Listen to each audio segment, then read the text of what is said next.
All right, darling. It is time we get some rest. What do you think? I know, today has been so busy. Oh, goodness. I am so excited to just sit down and relax. What about you? Oh, I know. My stomach is killing me from that core workout we did. I mean, it was good and it was effective, which is good. We want that, but I'm tired. Yeah. No, it was a good day. And sometimes I can't say that, but I can. Today was good. I mean, what do you think? Did you enjoy today?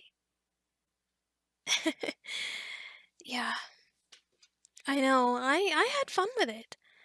I enjoyed life, like I just said.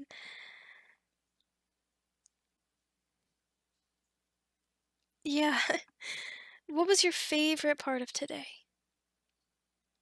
Ooh, yeah, I remember that. Yeah. Yeah, I'm proud of you for getting through today. It's not always easy. You did a good job. A fantastic job, might I add. Yes, you did.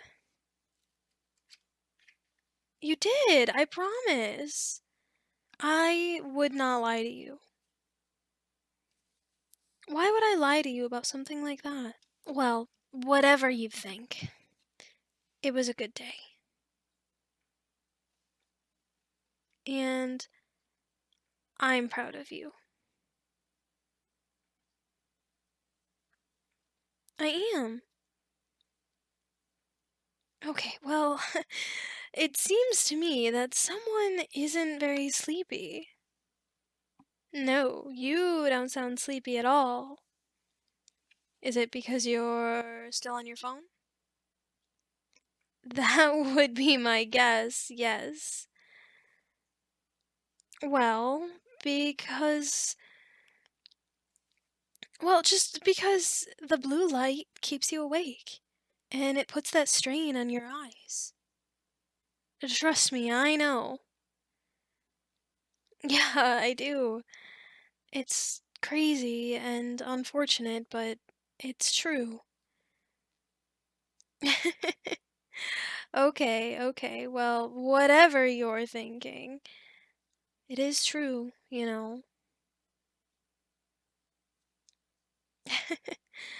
Well, what can I do to help you fall asleep? Is there anything that I can do to assist you? What?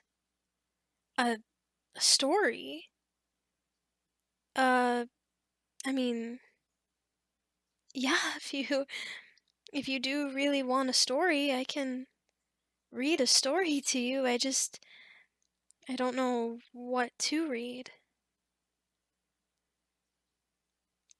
Yeah, I mean, do you want me to grab our book that we've been doing for our little book club thingy for both of us? Do you, uh, no? Okay, well, an old story I wrote. Oh, darling, I don't know about that. I don't know. Okay, okay, fine, fine. Let me look. Give me one moment. Here, how about this one? At the end of it, I put a little, like, author's note. I guess that's one of the bigger reasons it just stuck out to me. Hang on, it's loading. It's gonna take a minute. Um, the author's note says, well, it looks like if I read the author's note, it will spoil the story for you. So, would you rather spoiler or just the story? Just the story? Okay, let me flip through the book. Here we go. Uh, You'll figure it out. It's kind of self-explanatory. Zipping up my dress, I climbed into the car and drove excitedly to the ruby-eyed man's address. How lucky I must be to be cordially invited to his royal masquerade ball. The car rolled to a stop as my eyes widened. This man lived in one of the largest homes in the state. He was every girl's dream, but his dancing was to die for. The man was known to everyone as the ruby-eyed man, who lived in the court's castle. None know of his actual birth-given name, as his heritage is unknown. However, he responds strangely to the name Baron. The tale goes he took a boat from across the sea and came here to London. He brought 12 times his weight in gold with him and has been living like a king since. In front of the home were neatly placed cherry blossom trees, freshly cut and constantly attended to. This caused the whole home to constantly smell of the always sweet blossoms. Some even clung to the white quartz siding of the house. It looked almost as soft as silk, but was tougher than brick when touched. Someone might even guess it was so strong that the house could survive a hurricane. Inside was even more divine. The ballroom surrounded by large glass-pane windows. The first few panes had masks painted on them, the next had blossoms, and the last were blank. The room was pure white with the exception of soft pink and blue pastel drapes clinging to the windows. It was large, with an ash wood floor that was sanded over with flower petals freshly picked from the trees outside. The dance floor was lit up by a tear-shaped chandelier that caused the dew on the petals to sprinkle the ceiling in rainbows. Branching off were a variety of doors connected to rooms and kitchens the chefs shuffled out of. People passed across the floor, their heels clicking, leaving sparks behind them. They were strange people, mainly women. They all wore dresses hand-stitched and crafted specifically to their liking. Some of the higher-class people had dresses made from the most expensive and rarest of materials: spider silk, yak hair, even dried kelp. One woman had a dress made from snowflakes. Though it only lasted a short while, it was very stunning. None of the women talked to anyone besides the group they entered with. Their eyes darted around like a seagull soaring above the sea, searching for scraps. Something about this place was oddly off-putting, but it wasn't until the ruby-eyed man was noticed from the terrace. It took but a moment for everyone's eyes to land on him as he sashayed down the spiral staircase. His suit laced with perfect purple petals and his shoes made from the finest of leather. The fabric clung closely to his chiseled body, the kind of body I pictured my future husband having. He was a man whose touch was so gentle he could hardly knock over a dried sand-castle, yet his gaze was deafening and remarkable. His voice could blind you with just a single syllable. His gloves resembled life, easy to run from, impossible to escape.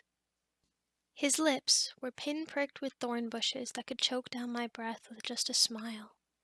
Despite all these things, the ruby-eyed man wore a mask visible to every eye, even those who never had sight, and yet, though no one had removed it, everyone tried.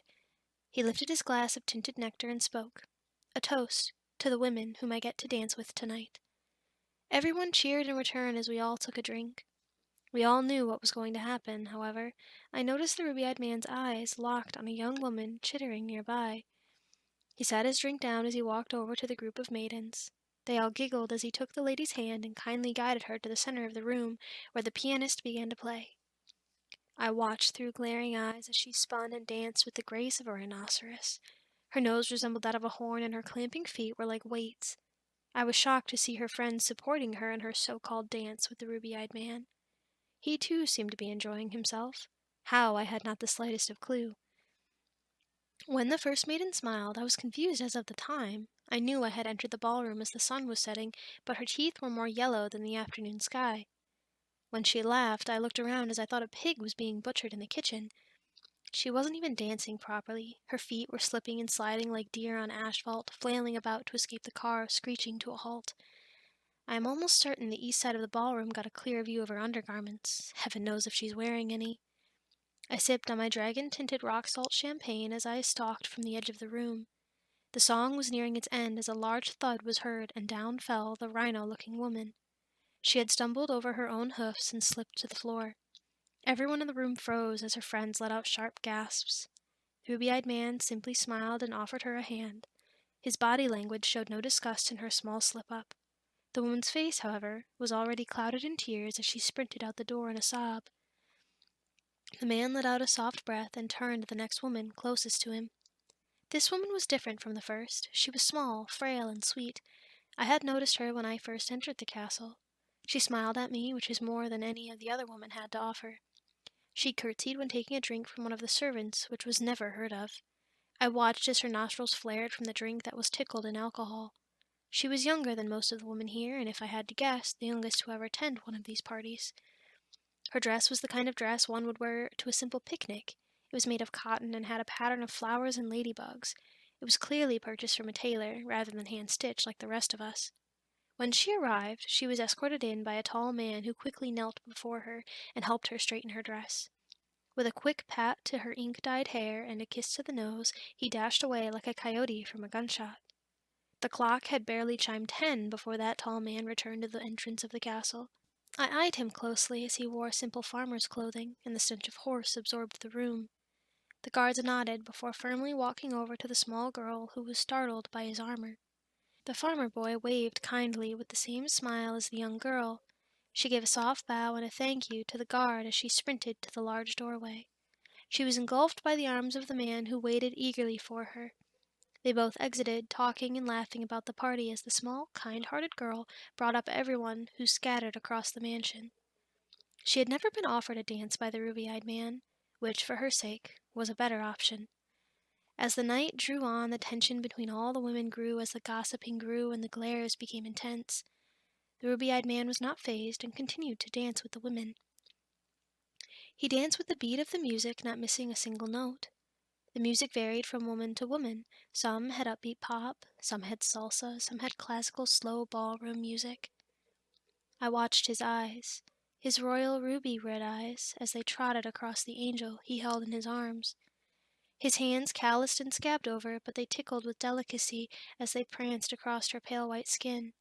Their fingers intertwined as she twirled. Her dress, spun from spider's silk, wisped across the floor as her shoes made a pitter-patter sound. Oh, how I longed to dance with the ruby-eyed man, who made every girl swoon with just a twitch of his hand. I stalked with my tender fingers, mimicking that of the woman in his arms, wishing and pretending it was me instead. I watched with a small smirk as other women did the same, yearning for the thing I was waiting to claim as my own. The girl in his arms had a voice softer than that of skipping stones on the beach. I heard her speak only once since the night began, and that was one word in a language I was not familiar with. Her eyes held something deeper than her voice could ever put together. They were dark, damaged, deranged even. She looked as if she had seen and put an end to many people's simple lives. Her dress seemed to have a red tint to it, and as she danced, small specks of red liquid slipped from its fibers. The wind whistled by, ruffling his doe-like hair as the night reached its peak. The ruby-eyed man and the spider-spun girl were the only two on the dance floor. As the song neared its end, the angel that danced with him slowly stumbled in his arms. Her eyes were filled with joy and peace as she gripped onto the rose-soft suit of the man. Slowly, the spider-silk girl began to choke, the room erupting in her coughing fit. Everyone stood still and watched as the coughing spider-spun girl was the only one making a sound. The man slowly lowered her to the floor as the medics rushed over. Their cases tapped against the hardwood floor. Mumbling and whispers escaped the crowd. In the end, the medics carried her away as she lay gasping for breath. The man cleared his chest and offered another dance to the next woman in line. Slowly, all the women were rushed away for some reason or another. Their children were sick. They had to use the restroom. Their nose began to bleed. Some excuse. I, however, was determined to let nothing ruin this moment for me. I was waiting to be the woman to finish a song with the man and inherit this remarkable place. The man stopped his dance as the music followed in his wake when the last maiden rushed away crying. Every step the man made was calculated by the music. He ran with the smoothness of a clock. Every second there was something new. Every minute a new dancer fell into the clutches of the ruby-eyed man. His tree-like arm reached out towards me. His tender fingers practically begged to be held, to be comforted by the warmth of another. Without a second thought, my sun-kissed skin was washed away by the ruby-eyed man as we danced. Something was awfully comforting about the arms of a man who just held a fallen maiden. He traced the music chords step by step, note by note. Before long, my breath grew faint, and my thoughts became ripples like a rock tossed onto a still lake. They rained over and became like lightning in the night sky. Only glimpses of myself remained as I gazed into the ruby-eyed man's soft soul. Something about him put me off. Even the pianist had stopped playing. Now it was just the man and I. Before I could resist, before I could beg for a second dance, my feet grew staticky, and I fell to the floor as I felt the blood in my veins stop flowing. This was what they had talked about. Right before the bad thing happened, he would see horns freckle off of the ruby-eyed man's crown and a pointed tail wrap around his torso. I reached up, begging for assistance from the man who had me entranced before I even met him. I couldn't hold on any longer. The darkness had consumed me. I had been the last volunteer at the ruby-eyed man's ball. Now, the only entity in the entire estate was that of the ruby-eyed man.